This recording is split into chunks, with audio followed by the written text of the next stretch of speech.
Essa é uma história de professoras e professores construindo uma escola técnica dentro de uma universidade, a Escola Técnica da Universidade Federal do Paraná. Um processo que aconteceu durante a década de 1990. É uma história de dificuldades, lutas, resistência e também de grandes conquistas. Esse foi um momento histórico de suma importância não só para essa escola, mas também para o colégio que se originou a partir dela, o IFPR. A Escola Técnica, que desde a sua incorporação pela instituição em 1942, só oferecia o curso técnico de contabilidade. Passou então, em 1991, por sua primeira etapa de expansão, na oferta de novos cursos. Nesse contexto, foram criados os cursos de prótese dentária, higiene dental, enfermagem e processamento de dados. Para entender esse contexto, é preciso voltar um pouco no tempo. Por volta de maio de 1986, aproximadamente um mês depois da minha posse na reitoria, alguns professores pediram uma audiência a mim na reitoria e eu, de portas abertas, imediatamente concedi. Eram professores da então Escola Técnica da Universidade Federal do Paraná. E eu devo confessar um tanto envergonhadamente que eu só conhecia a Escola Técnica de nome, por ouvir dizer. Eu nunca tinha visitado a Escola Técnica da Universidade, sequer eu sabia corretamente, com detalhes, onde funcionava essa escola técnica. Eu sei que ela era ligada, mais ou menos ligada, ou aproximadamente dependente em certos aspectos do curso de Direito da nossa universidade. Essa escola permaneceu, de certa forma, ilegal, né? Dentro de uma instituição pública, atuando de forma particular, com cursos de contabilidade, que era o suficiente, era conhecido na cidade inteira, né? A Escola Técnica de Comércio. Passou a ser a Escola Técnica de Comércio da Universidade por acaso, né? Nós recebíamos pagamentos, vamos dizer assim, por hora aula. Acabou. Era pouco, não era muito. Os alunos pagavam mensalidades, né? Que também não eram caras, eram razoáveis. Nós tínhamos o que seriam 2 turmas de primeiro ano, 2 turmas de segundo e 1 turma de terceiro ano. Era a preparação de colégio técnico dentro da instituição, né? E tive tive alguns problemas na Santos Andrades, que a gente compartilhava a sala de aula com os professores de Direito. E em umas 4, 5 vezes, eu tinha a primeira aula, quer dizer, a última aula do período da tarde, e a aula começava às 5h10, 5h15, e lá pelas 5h30, 17h30, 17h40, mais ou menos, chegava um professor do Direito, batia na porta, eu estava na sala com uns 35, 40 alunos, né? Faltando 15 minutos para terminar a minha aula, e ele chegava e falava que ele precisava da sala. Daí a gente tentava negociar, ele falava, não, preciso agora. Daí a gente saía da sala de aula e ele entrava com 3 alunos de Direito, para uma sala de 60 pessoas, né? E isso foi a parte ruim. E na parte boa, os alunos sempre muito dedicados, até vamos dizer alegre, né? Porque só tinha um curso, então não tinha competição nenhuma entre cursos, porque era só contabilidade. E isso perdurou até um certo tempo, 85, quando nós tivemos um impacto muito marcante na nossa instituição, que foi quando o diretor do curso de Direito, da então faculdade da Universidade Federal, o professor Acioli Filho, ele fechou as portas principais da faculdade, impedindo que os nossos alunos, que eram do noturno, adentrassem. Impediu. Resultado, isso mexeu um pouquinho com os brios de muitos diretores e muitos servidores da instituição e não fecharam-se mais as portas para nós, né? Nós continuamos a dar aulas ali, né? Dentro do prédio principal, dentro do prédio histórico da universidade. Mas a diretoria de Direito, da época ainda, começou com algumas podas, né, da nossa instituição, impedindo rematrícula de alunos, impedindo novas turmas. E, professor, você pode falar um pouquinho de como que foi a reunião com o reitor Riad Salamuni em 86? Olha, graças a Deus nós tivemos o Riad Salamuni como, digamos, aquela luz no fim do túnel para a instituição. Nós tínhamos, na época, em torno de uns 30 profissionais que estavam totalmente sem meira nem beira em termos de estabilidade, né? Não tinham vínculo nenhum com a universidade, eram simplesmente professores particulares trabalhando dentro de uma instituição de uma forma ilegal, né? E a universidade não dava amparo, fechava completamente as portas contra a legalização e a estabilidade desses professores que começaram bem antes, né? Realmente, como eu falei, tinham professores com mais de 30 anos de casa, né? Sem qualquer estabilidade. Resultado, o professor Riad Salamuni aceitou conversar com o grupo, se apercebeu da situação que estava acontecendo dentro da instituição, se apercebeu também dos cortes que estávamos recebendo por parte de alguns servidores públicos da época, né, pelo próprio conselho universitário, e conseguiu, junto com o professor Sidney, né, dar um encaminhamento para que nós pudéssemos legalizar e fazer com que esses servidores passassem a fazer parte do quadro da instituição, né? Resultado, o professor Sidney foi a Brasília e foi sozinho, de fato, não tinha ninguém, não havia nem verba pública, ele foi com recursos próprios para lá. E começou a negociação, começou as conversas para ver como poderia fazer junto ao MEC, junto ao Ministério do Planejamento, né? Daí, numa tarde, a gente foi lá no salão do professor, do reitor, que era o Riad Salamuni, e ele oficializou que a escola passaria a fazer parte novamente da Universidade Federal, né? Daí a gente ficou certo do que ia acontecer aquilo. Como nós passamos a ser uma instituição técnica, né, de ensino médio, a premissa básica era fazer com que a nossa instituição servisse de laboratório para os professores da universidade. Professores do núcleo comum, professores do núcleo técnico, poderiam ali ter os seus alunos fazendo estágios didáticos, não? E nós tínhamos estrutura para tal, né? E isso aconteceu. Na Santos Andrade nós éramos, digamos assim, estranhos, no ninho, efetivamente. Nós ocupávamos os espaços que nos deixavam por último. Realmente era. As partes dos porões eram nossas. Do terceiro andar que ocupávamos lá em 82, fomos para baixo, né? E sempre problemas de iluminação. Então, eu entrei em 91 no curso técnico de processamento de dados, né, se chamava na época.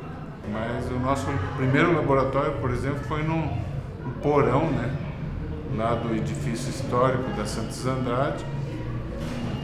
E lá funcionava o laboratório, era dividido o salão em dois, né?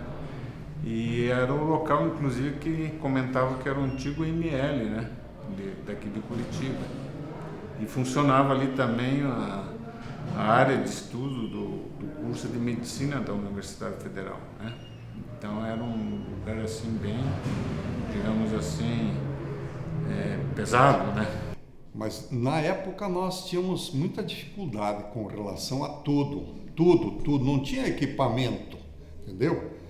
Era tudo ali da odonto, mas a odonto era a parte clínica, certo? Onde os alunos de odonto trabalhavam. Então nós tínhamos o curso no período da noite, certo? Então nós usávamos aquilo, nós tínhamos dificuldade de muita coisa, lamparina, de álcool na época. A gente tinha que sair muitas vezes comprar álcool, sabe? Tirar dinheiro do bolso da gente para podermos dar aula. Gesso, essas coisas básicas, né? E o prédio do Riad Salamuni, ali como é que foi essa chegada? Eu, particularmente, não acreditava. Mas daqui a pouco saiu os pilares, daqui a pouco saiu um primeiro barracão, uma estrutura da escola, metade, a primeira metade, não lembro quantas salas tinha, mas devia ser umas 5, 6 salas. depois virar auditório, inclusive até. E daí começou a sair, foi indo e virou o que é hoje, né? Mas foi uma batalha muito grande. A construção de uma nova escola técnica da Universidade Federal do Paraná. Construção essa que não se resumiu à ampliação dos espaços físicos, à aquisição de novos e importantes equipamentos, mas principalmente na transformação sofrida num curto espaço de tempo.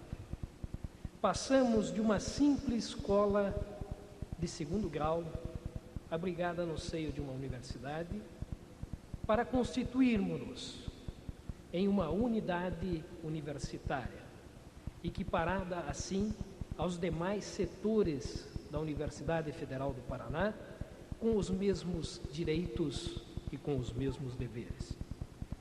Conquistamos, nestes últimos anos, assento nos colegiados superiores da instituição e integramos hoje o Conselho Universitário, o Conselho de Administração e Planejamento, o Conselho de Ensino e Pesquisa. De repente chegamos em um prédio todo adequado, com salas, pé direito elevado, com acústicas perfeitas, sem atrapalhar a sala. Foi maravilhoso, nós tínhamos um espaço comum. Foi em 1994, quando foi construído aquele prédio lá, certo? Só que aquilo ficou muito apertado, meu Deus do céu. Era uma coisa, sabe, uma coisa assim de louco. E o primeiro ano de um lado, e o segundo ano do outro, sabe? Parecia um chiqueirinho assim, sabe? Aí quando a gente mudou para o prédio do Centro Politécnico lá, aí o laboratório foi totalmente reequipado, né? Nós tínhamos vários cursos para poucas salas. Então, já no começo, antes de a gente conseguir construir outras salas, a gente tinha que sair da escola técnica, levar os alunos até o Centro Politécnico. Nós éramos 80 e poucos professores, né? A gente vivia num espaço pequeno e as relações elas aconteciam.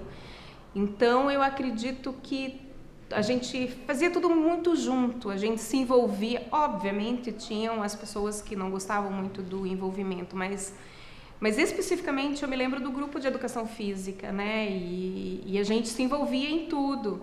Tanto que a gente assumiu uma coordenação de assuntos comunitários. Então, a gente fazia muito evento,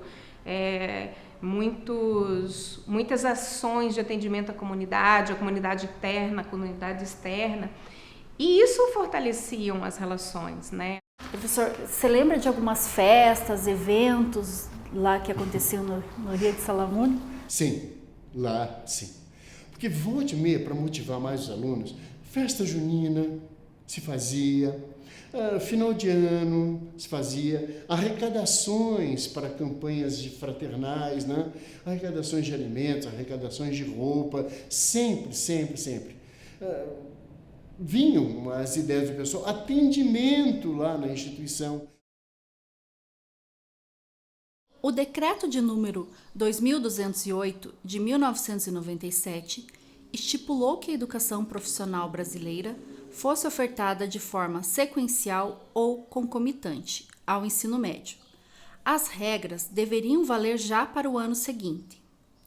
A escola passou a ofertar um número maior de cursos pós-médios, além de um ensino médio regular geral.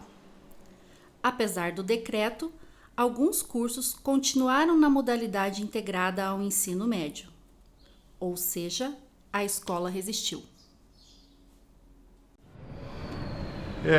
Isso foi uma época em que houve um decreto presidencial acabando com os cursos técnicos, né?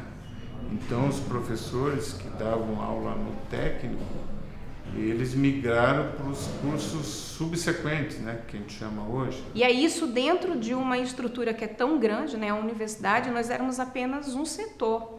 A gente era de uma carreira diferente, a gente ofertava cursos de modalidade de ensino diferente. Então, assim, era sempre um processo de muita resistência, de muito embate. As coisas nunca foram muito simples, né?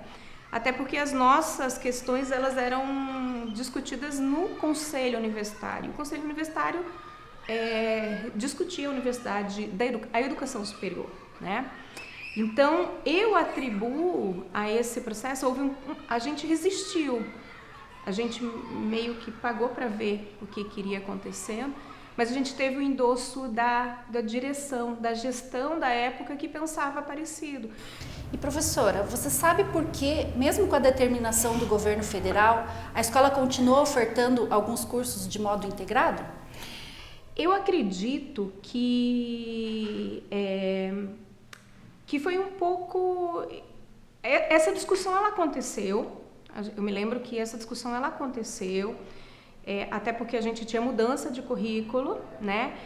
Mas eu arrisco dizer que houve como eu poderia dizer, eu acredito que a gestão, ela ajudou um pouco na resistência desse processo e dessa implantação, né?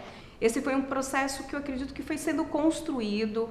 Eu me lembro que a gente participou de muitos processos de formação. A gente sabia, sim, que isso impactaria, inclusive, com relação à questão financeira, né? Nós éramos um setor da escola, da universidade, então tinha uma implicação direta com relação aos recursos na época.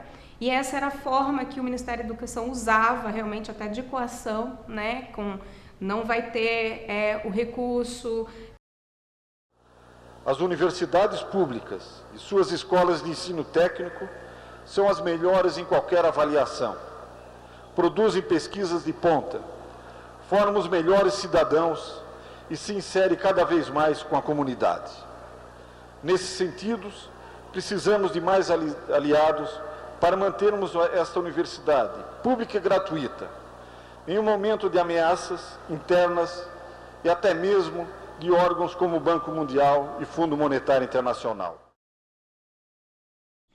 E aí eu me lembro que a gente ainda estava discutindo 2000, 2001, 2002, até que 2003 terminou o governo e aí a gente permaneceu. E aí a gente continuou com o ensino médio, a gente continuou com os cursos integrados.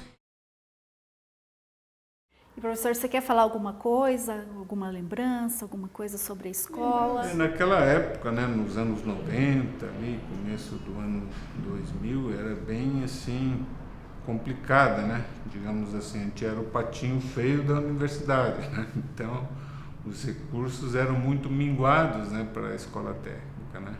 Davi, você não imagina como é bom ser professor. Trabalhar com esse pessoal mais jovem, você se sente mais jovem. E isso é verdadeiro. Lembrança, eu tenho...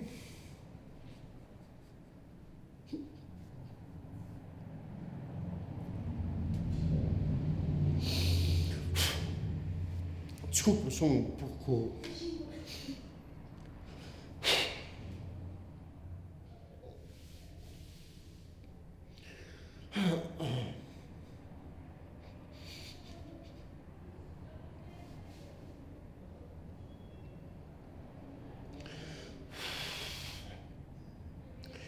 Eu sempre fui um professor de química. Trabalhei muito tempo fora também, não paralelamente à instituição, né? Mas eu sempre amei essa instituição, sempre. Sempre gostei de dar aulas na escola técnica, né? Mas existia muito respeito, né? Existia muita cumplicidade e, principalmente, a gente queria que a educação na escola técnica desse certo. Eu acho que essa sempre foi a chave.